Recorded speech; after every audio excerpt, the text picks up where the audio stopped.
And in what comes as a political twist to the KPSC scam, HDK has slammed the government for its decision. HT Kumaraswamy has demanded that Siddaramaiah and company roll back the cabinet decision by tomorrow morning. He has also said that he will be going on a fast in support of the candidates.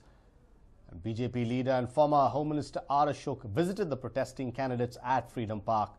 R. Ashok spoke to the candidates and assured them that he will raise the issue with the government.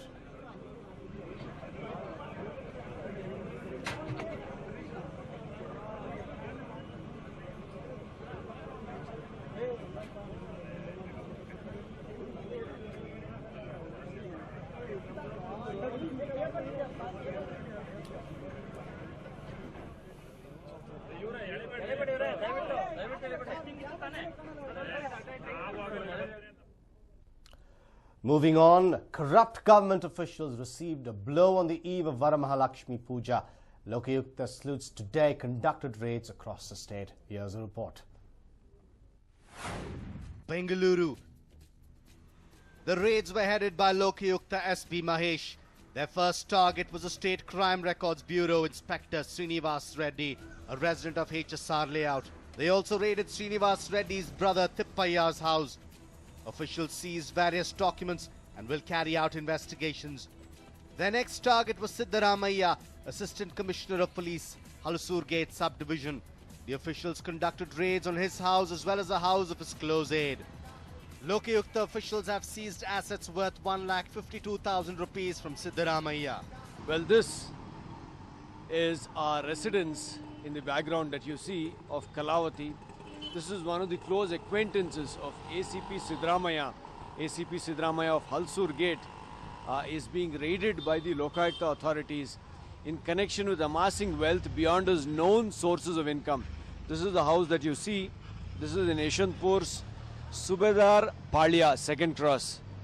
This is a house near the Kendriya Vidyalaya and just opposite the government model higher primary school. Mysore. Lokayukta officials led by Jagdish Prasad conducted multiple raids in Mysore. Rangaramanayak, Joint Director KRIDL, and Sundaraju, DYSP Internal Security, are under the scanner.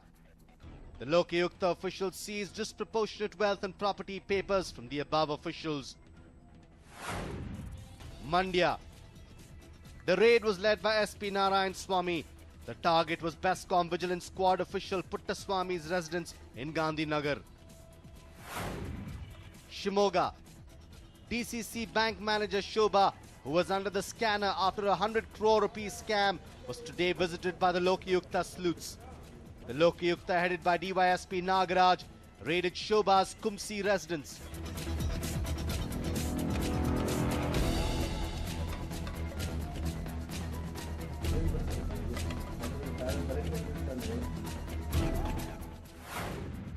Chitradurga. Taluk Panchayat official Rudra Muni's house was raided by a Lokayukta team headed by SP Sridhar. Sleuths seized important documents after they received complaints of corruption.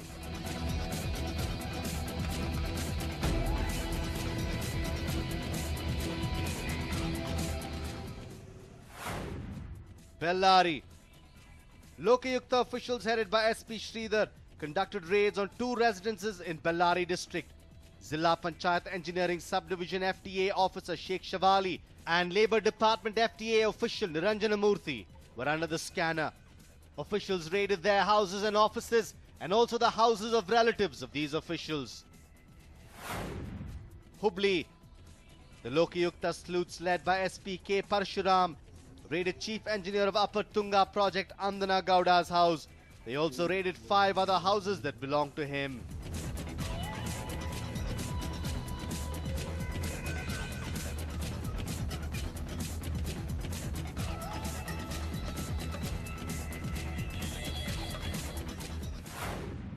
Tumkur.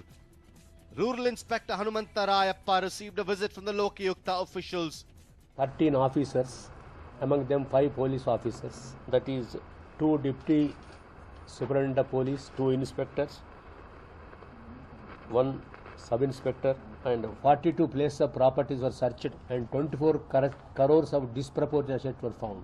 It is the highest in the till now happened in the Lokayukta history. One day. Lokayukta sleuths have generated reports against 13 government servants. Raids were conducted in 42 premises and illegal assets up to 24 crore rupees were seized. Criminal cases under Prevention of Corruption Act has been registered against the officials. A News9 report. It seemed like a normal day for a jewellery salesman in Chandigarh, but little did he know that something horrific was about to happen to him. Take a look as to what happened. It was around 11 in the morning and Paramjeet Singh in Karan Jewellery shop in Chandigarh had just started his day. A person wearing a white t-shirt and a cap walked into the shop. He had a backpack with him. He asked Paramjeet to show him a few bracelets. As Paramjeet showed him the bracelets and attempted to weigh one of them, this is what happened.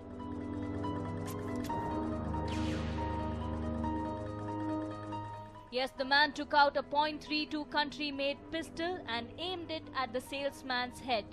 His first attempt to fire failed. He succeeded in his second attempt and Paramjeet, jolted by the force of the shot, dropped to the ground. As Paramjeet fell unconscious, the thief escaped with 3 trays of gold chains worth around 8 lakh rupees. As he opened the door, another staffer from the shop entered. It is learned that he was the one who raised the alarm. Paramjeet survived as the bullet was removed from his brain following a surgery. Interestingly, a police station was just a few meters away from the jewellery shop. The cops were informed about the incident, but they took their time reaching the shop. In fact, it was media persons who reached the spot before the cops. The police have formed 4 teams to nab the robber. The broad daylight robbery took place on Monday. 3 days have passed by, but the police are still clueless. A reward of 50,000 rupees has also been announced for anyone who can provide clues. A News9 report.